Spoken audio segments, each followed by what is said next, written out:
જૂના દૌરા ખાતે પાવન સલીલામાં નર્મદા તટ પર આવેલા શ્રી મંગલમઠ કબીર આશ્રમ ખાતે કબીર સંપ્રદાયના સ્થાપક કબીર સાહેબના 628મા પ્રાગટ્ય દિવસની શ્રદ્ધાભેર ઉજવણી કરવામાં આવી હતી। કબીર સાહેબના 628મા પ્રાગટ્ય દિવસની ઉજવણી નિમિત્તે વિવિધ કાર્યક્રમોનું પણ આયોજન કરવામાં આવ્યું હતું, જેમાં આનંદ આરતી, મહાઆરતી અને મહાપ્રસાદી સહિતના ધાર્મિક કાર્યક્રમો યોજાયા હતા, જેમાં જૂના દૌરા ગ્રામ પંચાયત સરપંચ જાગૃતિબેન પરમાર, જિલ્લા પંચાયત સદસ્ય જયરાજસિંહ પરમાર તથા માજી તાલુકા સદસ્ય રંજીતભાઈ વસાવા સહિતના અગ્રણીઓ તેમજ ખૂબ જ મોટી સંખ્યામાં કબીર સંપ્રદાયના સેવકોએ ઉપસ્થિત રહી લાભ લઈ ધન્યતા અનુભવી હતી। જ્યારે ધર્મનો નાશ થાય ને ત્યારે સદગુરુ કબીર સાહેબ 4 યુગમાં પ્રગટ થાય છે। પ્રથમ યુગમાં સતયુગમાં સંત સુગ્રીવ નામ ધારણ કર્યું, એમણે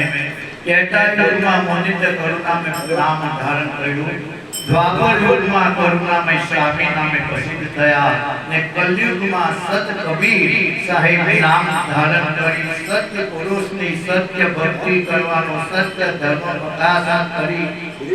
કરેલો છે। તે અસંખ્ય કબીર જીવોને પરમ ભજનો લાભ આપ્યો છે। એવો આજનો શુભ અવસર એટલે સાહેબ જેઠ પૂનમ ને સોમવાર અને સોમવાર પણ છે ને શુભ જાન સંવંત 1456 सदगुरु भक्तियान लगन मंडल से उतरे सदगुरु सत कबीर जल के बीच में पूजन किया 2 दिन के बीच एवा